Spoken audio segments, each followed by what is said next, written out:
السلام عليكم ورحمة الله تعالى وبركاته. أتمنى أحبائي أن تكونوا بألف خير.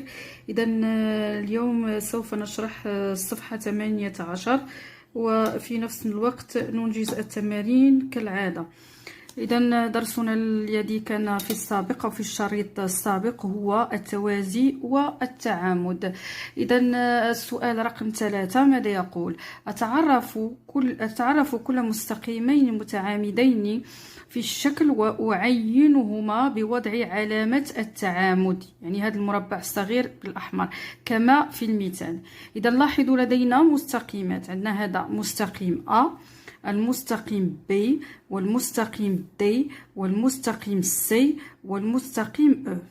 إذا أعطونا مثال اللي هو أن المستقيم A بما أن المستقيم B فهو عمودي على المستقيم A، حيث كون لدينا زاوية قائمة. نورمالمون كيكونوا لنا 4 زوايا قائمة، حنا نكتفي فقط بوضع علامة، يعني مربع صغير واحد الذي يدل على أن هناك زاوية قائمة. إذا باش نتحقق بالنسبة للمستقيمات الأخرى نأخذ ماذا؟ نأخذ الأداة وهي المزوات. إذا لاحظوا معي، غادي ناخذ مثلا هذا المستقيم D والمستقيم C ونضع، لاحظوا دائما في نقطة التلاقي أو التقاطع. إذا لاحظوا هنا غنوضع المزوات ديالي دائما الرأس هنا نقطة تقاطع. إذا لاحظوا نعم لدينا زاوية قائمة. إذا المستقيم C والD يتقاطعان بحيث يكونون زاوية قائمة. قلت راه هما المستقيمان كيكونوا 4 زوايا قائمة، نكتفي بوضع زاوية واحدة. نمشيو للمستقيم الآخر اللي هو مثلا غادي ناخذ المستقيم E. لاحظوا مع السي هل يكون زاوية قائمة؟ او مع السي لا، لاحظوا ان الضلع محاذي مع المزوات ولكن الخط الاخر لا. اذا لا، نلاحظ المستقيم او مع ماذا؟ مع ا. اذا نضع المزوات هكذا. اذا لاحظوا او نعم هناك زاوية قائمة. اذا او و ا. إذا لاحظوا أو و أ، سواء درت هنا العلامة أو من الجهة الأخرى نفس الشيء، لأن قلنا مستقيمان متعامدان يكونان 4 زوايا قائمة، نكتفي فقط بقدر يعني وضع زاوية واحدة. إذا لدينا ماذا؟ لدينا B نأخذ B والدي، هل يكونان زاوية قائمة؟ لا. B والدي لا. إذا فقط لدينا D والسي متعامدان، ثم او و ا نفس الشيء، اذا هما متعامدين. اذا السؤال باء ماذا يقول؟ اتميم المستقيمان هما ماذا؟ انهم متوازيان. اذا راينا في الشريط السابق ان المستقيمان المتوازيان هما مستقيمان لا يلتقيان ولكن عندهم نفس الاتجاه. بحال قلنا مثلا ملي تنقولوا ايغال، لو سين ايغال، لاحظوا لو سين ايغال، انا غنكبرو كنعرفوا لو سين ايغال ديالنا علامه التساوي هي هذه. اذا راه المستقيمان المتوازيان نفس الشيء سواء وضعتهم افقيين او عموديين هكذا. اذا راه كيكون لا يلتقيان، انا كنعرفوا ان المستقيم غير محدود، واخا نمددوا المستقيمان عمرهم ما غيتلاقاو لينا، ولكن راه ملي كتكون عندهم نفس المسافه، يعني المسافه اللي كنحسب هنا خصني نوجدها يعني في الاتجاه كامل. اذا هادو هما كنسميو مستقيمان متوازيان سواء كانوا افقيين او عموديين. اذا كما شبهناهم بالرمز يساوي، يعني ايغال اللي تنعرفوها في الاعداد.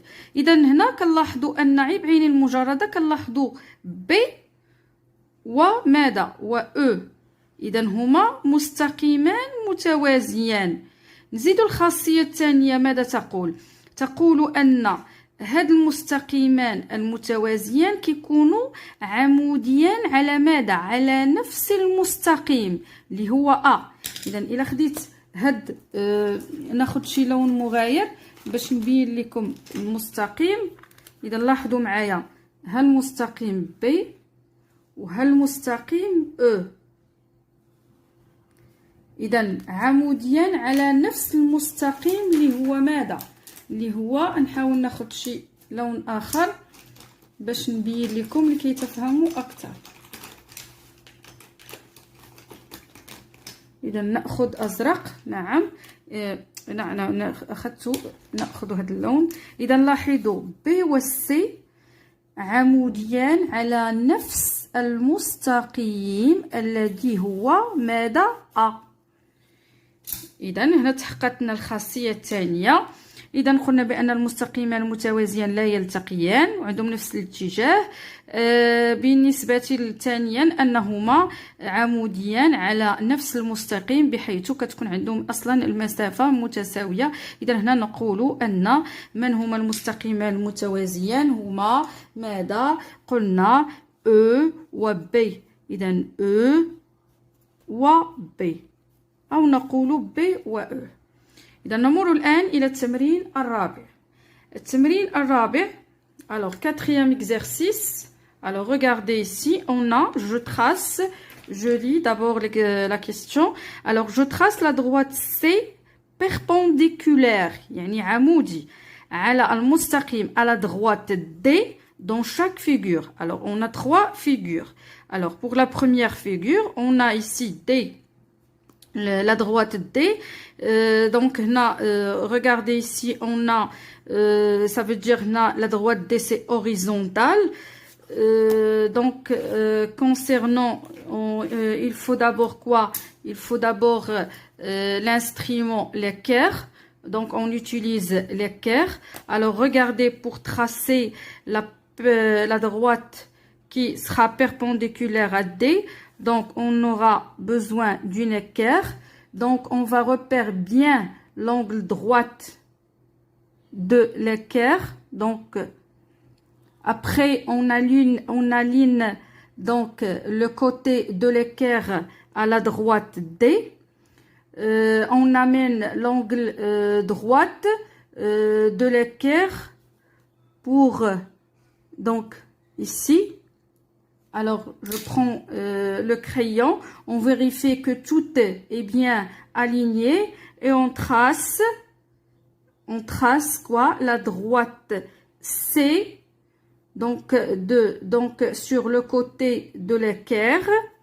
Regardez, on va pas aller jusqu'au bout. Après, on retire l'équerre et on prolonge la droite, donc la droite C à l'aide de quoi? À l'aide d'une règle. À l'aide d'une règle.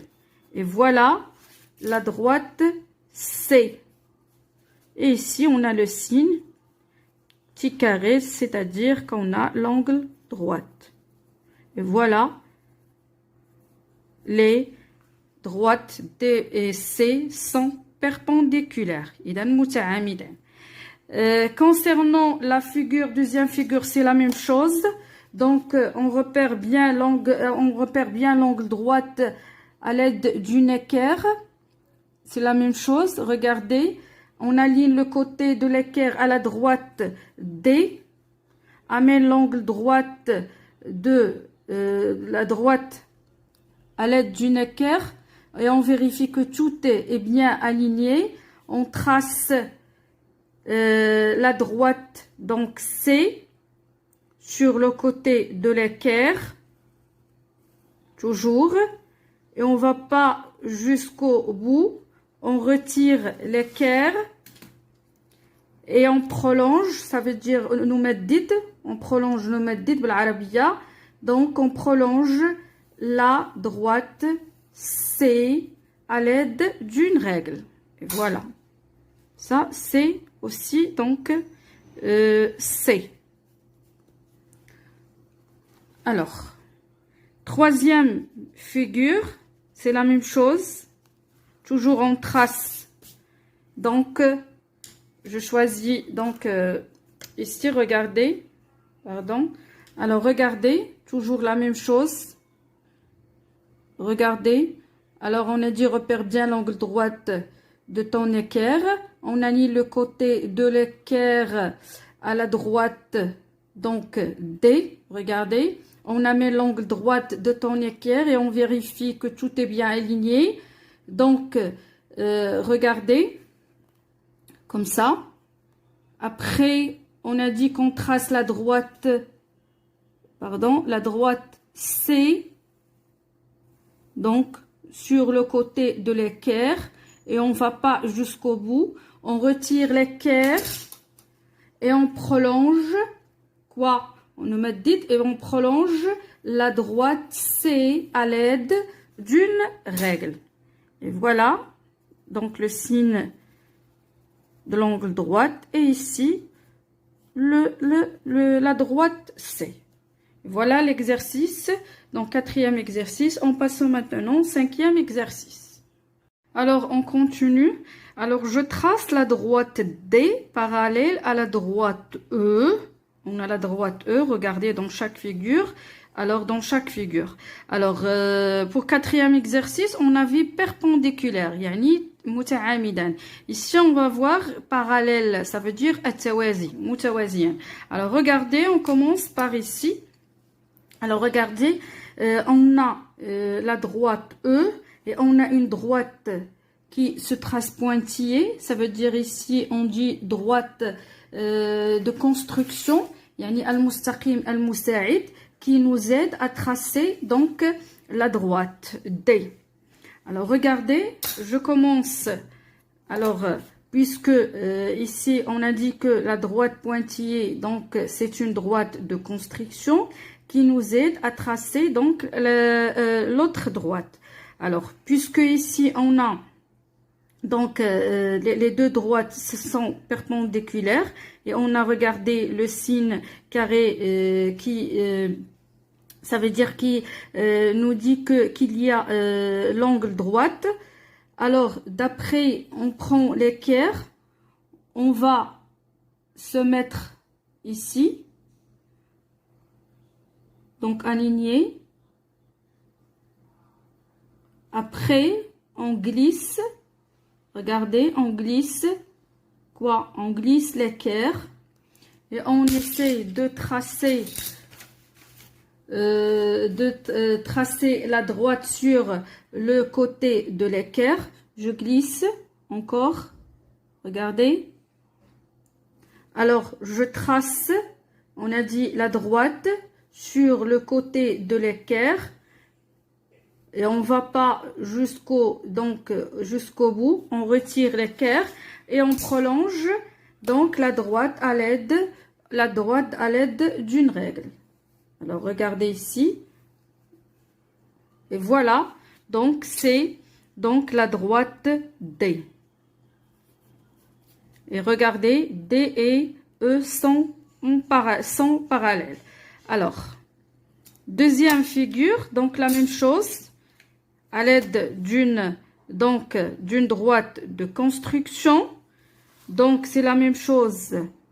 On va regarder. On va repérer bien l'angle droit de l'équerre. Donc aligner le côté de l'équerre à la droite. Et on essaie de glisser.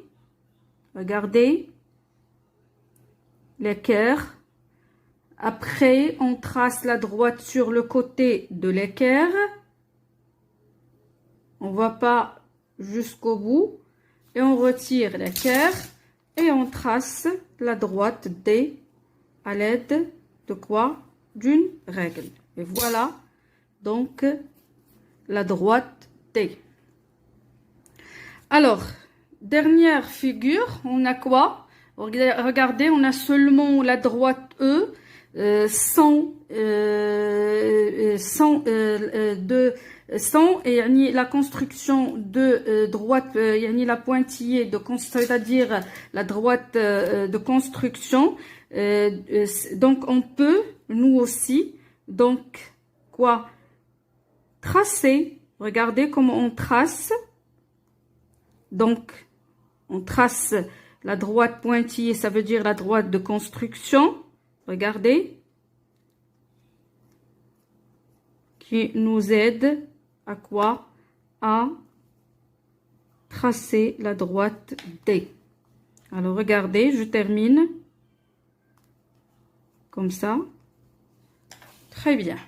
Alors regardez ici, on a l'angle droite et après je vais faire la même chose. Donc regardez, ici, je glisse, c'est la même chose, ce qu'on a déjà fait pour la figure 1 et 2. Alors je glisse, et après, je trace quoi? Donc, la droite D sur le côté de l'équerre. On va pas regarder, on va pas jusqu'au bout. Je retire l'équerre et je prolonge donc la droite D à l'aide d'une règle. Et voilà donc la droite D. Donc D et E, ce sont des droites donc parallèles. الآن نمر إلى التمرين رقم 6. إذا التمرين رقم 6 لاحظوا وأتمم. لاحظوا لدينا مستقيمات، لاحظوا المستقيم A والمستقيم D والمستقيم M والمستقيم C. لاحظوا هنا وضعنا أداة اللي هي المزواة، بمعنى ماذا؟ بمعنى أن لدينا هنا زاوية قائمة، هنا أيضا زاوية قائمة. معنى ماذا؟ معنى أن A و D متعامدان و A و M متعامدان. للتأكد إذا لاحظنا غادي نلقاو أن هناك تعامد طبيعة الحال. إذا غنقول أن المستقيمان A و D هما مستقيمان متعامدان، لأنهم يعني يلتقيان في نقطة ويحددان 4 زوايا قائمة. نحن نكتفي فقط برسم زاوية واحدة. إذا بالنسبة ل A و M أيضا لاحظوا A و M اللي بالأحمر أيضا مستقيمان متعامدان، يلتقيان في نقطة ويحددان ماذا؟ زوايا قائمة، 4 زوايا قائمة. الآن مستقيم M والدي، لاحظوا M والدي لاحظوا أين هما؟ هو المستقيم M يعني كيتقاطع مع الدي أيضا مع A ودي أيضا مع A. إذا فهما مستقيمان متوازيان. إذا الخاصية التي رأيناها أن لاحظوا أنهما في نفس الاتجاه، وإلا جينا نحدوا المسافة التي بينهما لاحظوا من الأسفل إلى الأعلى نجد أنها نفس المسافة، وكذلك أنهما متعامدان على نفس المستقيم. إذا بالتالي نقول أنهما مستقيمان متوازيان. مفهوم؟ إذا يعني بما أنهم كيحدوا لنا الخاصيات، إذا هناك يعني توازي بين M و D. الآن المستقيمان C و D، لاحظوا D ولاحظوا C. كنعرفوا أن المستقيم فهو غير محدود. إذا لاحظوا معايا هنا غادي نحاول أنني نمد شيئا ما. سأمدد C مع D، لاحظوا C مع D، غنمدد فقط لكي أشرحها. لاحظوا C مع D يلتقيان في نقطة، نعم يعني كيتقاطعوا في واحد النقطة، ولكن هل يكونان زاوية قائمة؟ لاحظوا، هل يكونان زاوية قائمة؟ لا. إذا فهما مستقيمان غير متعامدان، أو نقول متقاطعان. إذا هما كيتقاطعوا ولكن غير متعامدين. إذا نقول مستقيمان متقاطعان، ولكن حددوا أنهما غير متعامدان. لماذا غير متعامدان؟ لأنهم لم يحددوا لنا زاوية قائمة مثل المستقيمات الأخرى. مفهوم؟ إذا لاحظوا يلتقيان في نقطة ولكن لا يحددان لنا زاوية قائمة، وبالتالي فهما متقاطعان ولكن غير متعامدان. السؤال الأخير رقم 7، لاحظوا معي: أتعرف كل مستقيمين متعامدين بوضع التعامد المربع الصغير. هذا السؤال ألف. السؤال باء، قالت وفاء: في الشكل المستقيمان متوازيان، صحيح أم خطأ؟ إذا أول شيء نبحثوا على علامة التعامد، يعني كناخذوا المزوات لاحظوا في هذه النقط، التقاطع هنا كتبحث على واش عندك زاوية قائمة. واش عندنا؟ زاويه قائمه. عندك زاويه قائمه اذا متعامدين، ليست لدينا زاويه قائمه اذا غير متعامدين. اذا نجيو نبحثوا هنا، لاحظوا هنا غنجيو اول شيء، لاحظوا هنا نجيو لهاد النقطه التقاطع ديال هاد المستقيم مع المستقيم. لاحظوا المزوات، اذا هنا لدينا، نعم لدينا هنايا زاويه قائمه. نجيو لهاد المستقيم مع هاد المستقيم، ليست زاويه قائمه. نجيو هاد المستقيم مع هاد المستقيم فين كاينه نقطه التقاطع. لاحظوا معي عندكم ديك النقط الحمراء يعني نقطه التقاطع، نعم لدينا زاويه قائمه. ثم هاد النقطه مع هاد النقطه، لاحظوا معي، نعم هناك زاويه قائمه. اذا هنا في كيتقاطعوا، نعم متقاطعان، ولكن المستقيمان هنا نتاكدوا من هنا. اذا هنا ليست، لاحظوا لدينا زاويه ولكن زاويه غير قائمه، زاويه غير قائمه. اذا كم لدينا؟ اذا لدينا 3 زوايا قائمه. اذا 3 مستقيمات هنا متعامده. بالنسبه ل وفاء قالت في الشكل مستقيمان متوازيان.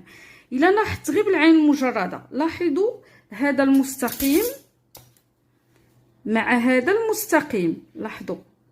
اذا بعينك مجرده كتلاحظ انهم يعني متوازيان. ماذا يدل على ذلك؟ على ان، لاحظوا غتلقى بان نفس المسافه، اذا مشينا هنا كنلقاو عندنا نفس المسافه. اذا مستقيمان متوازيان، ولاحظوا هاد المستقيمان متوازيان راه عندهم واحد المستقيم عمودي، يعني هاد المستقيمان متوازيان يعني كيقطعهم او كيتعامد معهم مستقيم واحد. اذا يعني هنا نتاكد بان جواب وفاء صحيح، بان لدينا مستقيمان متوازيان ونضع علامه في الصحيح. إذا مستقيمان متوازيان. إذا إلى هنا أحبائي نكون قد أنهينا الصفحة 18، ولنا لقاء في شريط آخر بالنسبة للصفحة 19. ولا تبخلوا علينا بوضع الزر على الإعجاب، يعني اللايك وتبارطاجيو هذا الشريط لتعم الفائدة للجميع. دمتم في رعاية الله وإلى اللقاء.